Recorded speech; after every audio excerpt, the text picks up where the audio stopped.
Hello everyone, I'm Meera and welcome to my channel Simply English by Meera. ഇന്ന് ഞാനിവിടെ explain ചെയ്യാൻ പോകുന്ന topic on earth as in the heavens by Neil deGrasse Tyson. ഈ essay ഞാൻ നിങ്ങളുടെ മുന്നിലോട്ട് present ചെയ്യുന്നത് ക്വസ്റ്റൻ ആൻസർ ഫോർമാറ്റിലാണ്. So let's go to the first question. First question, who is the author of this essay? ഈ എസ്സേയുടെ author Neil deGrasse Tyson. അദ്ദേഹം ഒരു അമേരിക്കൻ അസ്ട്രോണമർ ആണ്. മാത്രമല്ല തൻ്റെ ബുക്കിലൂടെ സയൻസ് പോപ്പുലർ ആക്കാനും അദ്ദേഹത്തിന് സാധിച്ചിട്ടുണ്ട്. അദ്ദേഹം റേഡിയോ ആൻഡ് ടെലിവിഷൻ ഷോയിലൊക്കെ പലപ്പോഴും അപ്പിയർ ചെയ്യാറുള്ള ഒരു വ്യക്തിയും കൂടിയാണ്. When was this essay published? ഈ എസ്സേ പബ്ലിഷ് ചെയ്തിരിക്കുന്നത് 2000 നാച്ചുറൽ ഹിസ്റ്ററി എന്നുള്ളൊരു മാഗസിനിലാണ് ഇത് പബ്ലിഷ് ചെയ്തിരിക്കുന്നത്. നെക്സ്റ്റ് ക്വസ്റ്റ്യൻ, വാട്ട് ഡസ് ഈ എസ്സേ സ്പീക്ക് അബൌട്ട്? ഈ എസ്സേ മെയിനായിട്ട് പറയുന്നത് യൂണിവേഴ്സാലിറ്റി ഓഫ് ഫിസിക്സ് ലോ ആണ്. അതായത് ഫിസിക്സ് ലോ എങ്ങനെയാണോ ഭൂമിയിൽ അപ്ലൈ ആവുന്നത്, വർക്ക് ചെയ്യുന്നത്, അതേപോലെ തന്നെയാണ് യൂണിവേഴ്സിൽ എവിടെയും ഫിസിക്സ് ലോ അപ്ലൈ ചെയ്യാം എന്നാണ് ഇതിലൂടെ പറയുന്നത്. ഇതിൽ മെയിനായിട്ട് ആൽബർട്ട് ഐൻസ്റ്റീൻ്റെ തിയറിയും പിന്നെ ഐസക് ന്യൂട്ടൻ്റെ തിയറിയുമാണ് എവിഡൻസ് ആയിട്ട് ഉപയോഗിച്ചിരിക്കുന്നത്. On earth as in the heavens എന്നുള്ള ഒരു കോട്ട് ബൈബിളിൽ നിന്നാണ് എടുത്തിരിക്കുന്നത്. അതിൻ്റെ അർത്ഥം ഭൂമിയിലും സ്വർഗത്തിലും ദൈവഹിതം നടപ്പിലാവും എന്നാണ്. പക്ഷേ ഈ എസ്സേയിൽ അത് ദൈവത്തിനെ കുറിച്ചോ ഒന്നും പരാമർശിക്കുന്നില്ല. ഇതിൽ പറയുന്നത് ഫിസിക്സ് ലോ ആണ് എല്ലായിടത്തും എപ്ലിക്കബിൾ ആവുന്നത്. ഭൂമിയിലായാലും സ്വർഗത്തിലായാലും എപ്ലിക്കബിൾ ആവുന്നത് ഫിസിക്സ് ലോ എന്നാണ് ഇവിടെ ഈ എസ്സേയിൽ പറയുന്നത്. ഫസ്റ്റ് പാരഗ്രാഫിൻ്റെ സമ്മറി നോക്കാം. ഇതിൽ പറയുന്നത് ഐസക് ന്യൂട്ടൺ ഗ്രാവിറ്റേഷണൽ ഫോഴ്സ് കണ്ടുപിടിക്കുന്നത് വരെ നമ്മൾ വിചാരിച്ചിരുന്നത് ലോ ഓഫ് ഫിസിക്സ് എന്ന് പറയുന്നത് എർത്തിന് മാത്രം എപ്ലിക്കബിൾ ആയിട്ടുള്ള ഒരു കാര്യം മാത്രമാണെന്നാണ്.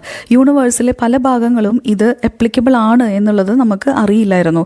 കാരണം എങ്ങനെയാണോ ആപ്പിൾ ഒരു മരത്തിൽ നിന്ന് താഴേക്ക് വീഴുന്നത്, അതേ ഫോഴ്സ് തന്നെയാണ് എർത്തിനെയും അതേപോലെ തന്നെ മൂണിനെയും സണ്ണിന് ചുറ്റും ഓർബിറ്റ് ചെയ്യാൻ അനുവദിക്കുന്നത്. സോ ആ സെയിം ഗ്രാവിറ്റേഷണൽ ഫോഴ്സ് തന്നെയാണ് ഇതിൽ രണ്ടിലും വർക്ക് ചെയ്യുന്നത്. അതായത് ഭൂമിയിൽ വർക്ക് ചെയ്യുന്ന അതേ ഫിസിക്സ് ലോ തന്നെയാണ് യൂണിവേഴ്സിലും വർക്ക് ചെയ്യുന്നത് എന്നുള്ളൊരു ഡിസ്കവറി ഉണ്ടായി. അതിനുശേഷം പല തിയോളജിസ്റ്റ് എന്ന് പറഞ്ഞാൽ റിലീജിയനെ കുറിച്ച് പഠിക്കുന്ന ആളുകൾക്ക് വളരെയധികം ബുദ്ധിമുട്ടുണ്ടാക്കി. കാരണം ഈ ഫിസിക്സ് ലോ അല്ലെങ്കിൽ ഈ കണ്ടുപിടുത്തം ദൈവത്തിന് ഒരു തരത്തിലുള്ള ക്രെഡിറ്റ് കൊടുക്കാത്തത് കൊണ്ടാണ് അവർ അൺഈസി ആയത്. അടുത്ത പാരഗ്രാഫിൽ പറയുന്നത് പ്രിസത്തിൻ്റെ ഉള്ളിൽ കൂടെ വൈറ്റ് ലൈറ്റ് കടത്തിവിടുമ്പോൾ, അതായത് സൺലൈറ്റ് കടത്തിവിടുമ്പോൾ അത് ഡിഫറെൻറ്റ് കളേഴ്സായിട്ട് സ്പ്ലിറ്റ് ആവുന്ന ആ ഒരു പ്രോസസ്സിനെയാണ് ലബോറട്ടറിയിൽ. സോ എസ്ട്രോണമേഴ്സും ആളുകളും ഒരേപോലെ എക്സൈറ്റഡ് ആയി ഒരു പ്രോസസ്സ് കണ്ടിട്ട്. കാരണം എന്താണെന്ന് വെച്ചിട്ടുണ്ടെങ്കിൽ സണ്ണിൽ ഉണ്ടാവുന്ന അതേ സ്പെക്ട്രം അല്ലെങ്കിൽ അതേ ഒരു പ്രോസസ്സ് ഭൂമിയിലും നടന്നു എന്നുള്ളത് വളരെയധികം എക്സൈറ്റ്മെൻറ്റ് ഉണ്ടാക്കുന്ന ഒരു കാര്യമാണ്. അതായത് എർത്ത് സണ്ണിൽ നിന്നും ഒരുപാട് മൈൽസ് എവേ ആണെങ്കിൽ പോലും സണ്ണിൽ നടക്കുന്ന അതേ സ്പെക്ട്രം അല്ലെങ്കിൽ അതേ ഒരു കെമിക്കൽ സിഗ്നേച്ചർ ഭൂമിയിലും ഉണ്ട് എന്നുള്ളത് വളരെയധികം എക്സൈറ്റ്മെൻറ്റ് ഉണ്ടാക്കുന്ന കാര്യമായിരുന്നു. അടുത്ത പാരഗ്രാഫിൽ ഹീലിയം എന്നുള്ളൊരു എലമെൻറ്റിനെ പറ്റിയാണ് പറയുന്നത്. അതായത് പീരിയോഡിക് ടേബിളിൽ പല എലമെൻറ്റ്സ് ഉണ്ട്. അതിൽ ഹീലിയമാണ് ആദ്യമായിട്ട് സ്പേസിൽ കണ്ടുപിടിച്ചത്. അതിനുശേഷം മാത്രമാണ് ഭൂമിയിൽ കണ്ടുപിടിച്ചത്. ബാക്കി എല്ലാ എലമെൻറ്റ്സും നോക്കുകയാണെങ്കിൽ, പീരിയോഡിക് ടേബിളിലെ എലമെൻറ്റ്സ് നോക്കുകയാണെങ്കിൽ അവയെല്ലാം ആദ്യം ഭൂമിയിലും പിന്നീടാണ് സ്പേസിൽ കണ്ടുപിടിച്ചത്. സോ ഹീലിയത്തിന് വളരെയധികം ഇമ്പോർട്ടൻസ് ഉണ്ട്. സോ ഇത് എഗെയിൻ എക്സ്പ്ലെയിൻ ചെയ്യുന്നത് നമ്മുടെ ഫിസിക്സ് ലോയുടെ യൂണിവേഴ്സാലിറ്റിനെ കുറിച്ച് തന്നെയാണ്. ഇവിടെ പറയുന്നത് ലോസ് ഓഫ് ഫിസിക്സ് എന്നുള്ള ഒരു പ്രോസസ്സ് സോളാർ സിസ്റ്റത്തിൽ മാത്രമല്ല നടക്കുന്നത്, പക്ഷേ ഗാലക്സീസിലും യൂണിവേഴ്സിലും ഇത് നടക്കുന്നുണ്ട്. സെയിം പ്രോസസ്സ് തന്നെ നടക്കുന്നുണ്ട്. നമ്മളുടെ നിയർ ബൈ അല്ലെങ്കിൽ ഡിസ്റ്റൻ്റ് ആയിട്ടുള്ള സ്റ്റാർസിന് പോലും എല്ലാത്തിനും ഒരേ കെമിക്കൽ സിഗ്നേച്ചറാണ്. ഭൂമിയുടെ അതേ സിഗ്നേച്ചർ തന്നെയാണ്, കെമിക്കൽ സിഗ്നേച്ചറാണ് അവർക്കും ഉള്ളത്. സോ എല്ലാത്തിൻ്റെയും ഫണ്ടമെൻ്റൽസ് അക്രോസ് എ യൂണിവേഴ്സ് സെയിം ആണ് എന്നാണ് ഇവിടെ എസ്സേയിസ്റ്റ് പറയുന്നത്. ഇനി യൂണിവേഴ്സാലിറ്റിയുടെ ശരിയായ അർത്ഥം എന്താണ്? അതായത് സ്പേസിലോ അല്ലെങ്കിൽ യൂണിവേഴ്സിൽ കാണുന്ന എല്ലാ പ്രോസസ്സുകളും ഭൂമിയിലുമുണ്ട് എന്നുള്ളതല്ല. അതിന് എക്സാമ്പിളായിട്ട് എസ്സേയിസ്റ്റ് പറയുന്നത് നമുക്ക് ബ്ലാക്ക് ഹോൾസ് ഇല്ല ഭൂമിയിൽ, അത് സ്പേസിൽ മാത്രമേ ഉള്ളൂ. സോ എന്താണ് യൂണിവേഴ്സാലിറ്റിയുടെ ശരിയായ അർത്ഥം? അതിൻ്റെ അർത്ഥം ലോസ് ഓഫ് ഫിസിക്സ് എങ്ങനെയാണോ എർത്തിൽ നമുക്ക് അപ്ലിക്കബിൾ ആവുന്നത്, അതേപോലെ തന്നെ ഈ യൂണിവേഴ്സ് അക്രോസ് മുഴുവൻ ഈ ലോസ് അപ്ലിക്കബിൾ ആണ് എന്നാണ് യൂണിവേഴ്സാലിറ്റി കൊണ്ട് ഇവർ ഉദ്ദേശിക്കുന്നത്. സോ അതുകൊണ്ട് തന്നെ വേറൊരു ഏലിയൻ പ്ലാനറ്റിൽ നമ്മൾ ലാൻഡ് ചെയ്താലും അവിടെയും സെയിം ഫിസിക്കൽ ലോ തന്നെയാണ് വർക്ക് ചെയ്യുന്നത് എന്നാണ് പറയുന്നത്. ഡിഫറെൻറ്റ് സോഷ്യൽ ആൻഡ് പൊളിറ്റിക്കൽ വിശ്വാസങ്ങളൊക്കെ ഡിഫറെൻ്റ് ആയിരുന്നേക്കാം, പക്ഷേ എങ്കിലും ലോ ഓഫ് ഫിസിക്സ് അവിടെയും സെയിം ആയിരിക്കും.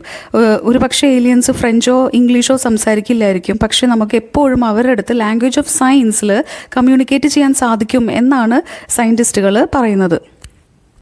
1970s നാസ ഇതേപോലെ ഒരു അറ്റംപ്റ്റ് നടത്തിയിട്ടുണ്ട്. അതായത് ഏലിയൻസ് ആയിട്ട് കമ്മ്യൂണിക്കേറ്റ് ചെയ്യാൻ പറ്റുന്ന, ലാംഗ്വേജ് ഓഫ് സയൻസിൽ കമ്മ്യൂണിക്കേറ്റ് ചെയ്യാൻ പറ്റുമോ എന്നുള്ളൊരു ശ്രമം അവർ നടത്തിയിട്ടുണ്ട്.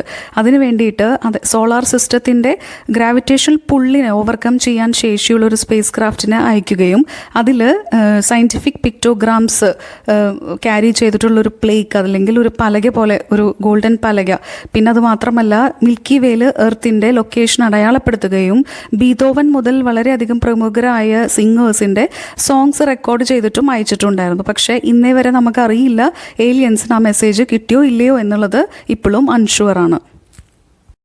സയൻസിൻ്റെ ഹൈലൈറ്റ് എന്ന് പറയുന്നത് യൂണിവേഴ്സാലിറ്റി മാത്രമല്ല, പക്ഷെ അതിൻ്റെ ഫിസിക്കൽ കോൺസ്റ്റൻസും കൂടിയാണ്.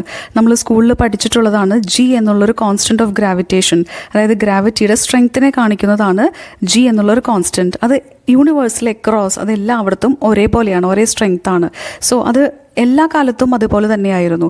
അതിലെന്തെങ്കിലും ചെറിയൊരു വ്യത്യാസം, ആ സ്ട്രെങ്ത്തിൽ എന്തെങ്കിലും അങ്ങോട്ടോ ഇങ്ങോട്ടോ ചേഞ്ച് വന്നിട്ടുണ്ടായിരുന്നുവെങ്കിൽ ഇന്നത്തെ സണ്ണിൻ്റെ ഔട്ട്പുട്ട് ഡിഫറെൻ്റ് ആയിരുന്നേനെ എന്നാണ് സയൻറ്റിസ്റ്റുകൾ പറയുന്നത്. സ്പീഡ് ഓഫ് ലൈറ്റ് ആണ് എല്ലാ കോൺസ്റ്റൻറ്റിലും വെച്ച് ഏറ്റവും ഫേമസ്. എത്ര ഫാസ്റ്റായിട്ട് പോയാലും നിങ്ങൾക്ക് ഒരിക്കലും ഒരു ബീം ഓഫ് ലൈറ്റിനെ ഓവർടേക്ക് ചെയ്യാൻ സാധിക്കില്ല.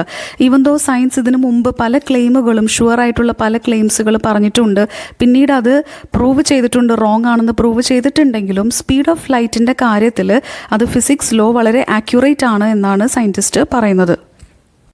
പാരഗ്രാഫിൽ എസ്സേയിസ്റ്റ് യൂണിവേഴ്സാലിറ്റിയുടെ 1-2 എക്സാമ്പിൾസ് ആണ് പറയുന്നത്. അതിൽ ഫസ്റ്റ് എക്സാമ്പിളായിട്ട് പറയുന്നത് ദ ഗ്രേറ്റ് റെഡ് സ്പോട്ട്, അതായത് ജൂപ്പിറ്റർ എന്ന പ്ലാനറ്റിലെ ഒരു റേജിങ് സ്റ്റോമാണ്, ഒരു ആൻറ്റി സൈക്ലോണിക് സ്റ്റോമാണത്. അത് കഴിഞ്ഞ 350 വർഷമായിട്ട് അത് വളരെ സ്ട്രോങ് ആയിട്ട് തന്നെ റൺ ചെയ്തുകൊണ്ടിരിക്കുകയാണ്. അതിൻ്റെ അതേ ഫിസിക്കൽ പ്രോസസ്സാണ് ഭൂമിയിലും മറ്റ് സ്ഥലങ്ങളിലൊക്കെ കാണുന്ന സ്റ്റോമിന് റീസൺ ആയിട്ട് വരുന്നത്. സെയിം പ്രോസസ്സ് തന്നെയാണ് ജൂപ്പിറ്ററിലും അതേപോലെ തന്നെ എർത്തിലും നടക്കുന്നത്. അടുത്ത ഒരു യൂണിവേഴ്സൽ ട്രൂത്തിൻ്റെ ഒരു എക്സാമ്പിളായിട്ട് പറയുന്നത് conservation of mass, law of energy, conservation of electric charge എന്നൊക്കെയാണ്. സയൻസ് പല അച്ചീവ്മെൻറ്റ്സും ഉണ്ടായി എന്ന് പറയുമ്പോഴും 85% തൊട്ട് 90% വരെയുള്ള ഡാർക്ക് മാറ്റർ, അതായത് അൺനോൺ ആൻഡ് ഇൻവിസിബിൾ ആയിട്ടുള്ള മാറ്റേഴ്സ് ഇനിയും ഡിക്റ്റേറ്റ് ചെയ്യാനുണ്ട് എന്നാണ് എസ്സേയിസ്റ്റ് നമ്മളിവിടെ ഓർമ്മപ്പെടുത്തുന്നത്. അതായത് ഇനിയും പാർട്ടിക്കിൾസ് ഡിസ്കവർ ചെയ്യാനുണ്ട്. ഒരു ദിവസം നമ്മൾ കേൾക്കുകയാണ് ന്യൂട്ടൻ്റെ ഗ്രാവിറ്റി ആരോ ഇംപ്രൂവ് ചെയ്തു എന്ന് കേൾക്കുകയാണെങ്കിൽ അതിൽ അതിശയപ്പെടാനൊന്നുമില്ല എന്നാണ് അദ്ദേഹം ഇവിടെ പറയുന്നത്. കാരണം അത് ഇതിനു മുമ്പും സംഭവിച്ചിട്ടുണ്ട്. ഗ്രാവിറ്റി എന്നുള്ളൊരു പ്രിൻസിപ്പിൾ ആൽബർട്ട് ഐൻസ്റ്റീൻ്റെ തിയറി ഓഫ് റിലേറ്റിവിറ്റി വഴി ഇംപ്രൂവ് ചെയ്തിട്ടുള്ള ഒന്നാണ്. സോ ഇംപ്രൂവ്മെൻറ്റ്സ് ഉണ്ടായിക്കൊണ്ടേയിരിക്കും, അതിൽ അതിശയിക്കാനൊന്നുമില്ല എന്നാണ് അദ്ദേഹം പറയുന്നത്. ലാസ്റ്റ് 2-3 പാരഗ്രാഫുകളിലായിട്ട് അദ്ദേഹം പറയുന്നത് ഫിസിക്സ് എന്നുള്ളൊരു ലോ അത് മിറക്കിളാണ്, അത്ഭുതമാണ്, അത് എല്ലായിടത്തും എപ്ലിക്കബിൾ ആണ്. നമ്മൾ വിശ്വസിച്ചാലും ഇല്ലെങ്കിലും അത് എല്ലായിടത്തും എപ്ലിക്കബിൾ ആണ് എന്നാണ് അദ്ദേഹം പറയുന്നത്. അദ്ദേഹം തൻ്റെ എസ്സേ വൈൻഡപ്പ് ചെയ്യുന്നത് വളരെ രസകരമായിട്ടുള്ള ഒരു എക്സ്പീരിയൻസ്, പേഴ്സണൽ എക്സ്പീരിയൻസ് പറഞ്ഞുകൊണ്ടാണ്. അതിങ്ങനെയാണ്: കാലിഫോർണിയയിൽ ഒരു ഡെസേർട്ട് ഷോപ്പിൽ അദ്ദേഹം ഹോട്ട് കൊക്കോ ഓർഡർ ചെയ്തു. വിപ്ഡ് ക്രീം ഉള്ള ഒരു ഹോട്ട് കൊക്കോ ആണ് അദ്ദേഹം ഓർഡർ ചെയ്തത്. പക്ഷേ ഓർഡർ വന്നു കഴിഞ്ഞപ്പോൾ അതിൽ വിപ്ഡ് ക്രീം കാണുന്നില്ലായിരുന്നു. സോ അദ്ദേഹം അത് ചോദിച്ചപ്പോൾ വിപ്ഡ് ക്രീം ബോട്ടം അല്ലെങ്കിൽ ഗ്ലാസിൻ്റെ ആ ബോട്ടത്തിലേക്ക് സിങ്ക് ചെയ്ത് പോയി എന്നാണ് വെയിറ്റർ കൊടുത്ത എക്സ്പ്ലനേഷൻ. സോ അദ്ദേഹം പറഞ്ഞു അതൊരിക്കലും സാധ്യമല്ല, കാരണം വിപ്ഡ് ക്രീമിന് ഒരുപാട് ഡെൻസിറ്റി കുറവായതുകൊണ്ട് അതൊരിക്കലും താഴത്തോട്ട് പോവില്ല. ഒന്നെങ്കിൽ നിങ്ങളത് മറന്നതായിരിക്കാം, അല്ലെങ്കിൽ ഈ റെസ്റ്റോറൻറ്റിൽ ഫിസിക്സ് ലോ വേറെ രീതിയിലായിരിക്കും പ്രവർത്തിക്കുന്നത് എന്ന് അദ്ദേഹം തമാശയായിട്ട് പറഞ്ഞു. സോ ഇത് പരീക്ഷിക്കാനായിട്ട് വെയിറ്റർ ക്രീം കൊണ്ടുവരികയും വിപ്ഡ് ക്രീം കൊണ്ടുവരികയും അദ്ദേഹത്തിൻ്റെ മുന്നിൽ വെച്ച് തന്നെ കൊക്കോയിലേക്ക് ഇടുകയും ചെയ്തു. സോ അത് ഫ്ലോട്ട് ചെയ്ത് കിടന്നു. സോ അദ്ദേഹം പറയുന്നത് നമ്മളുടെ ഫിസിക്സ് ലോ നമുക്കൊരു തരം കോൺഫിഡൻസ് ആണ് തരുന്നത്.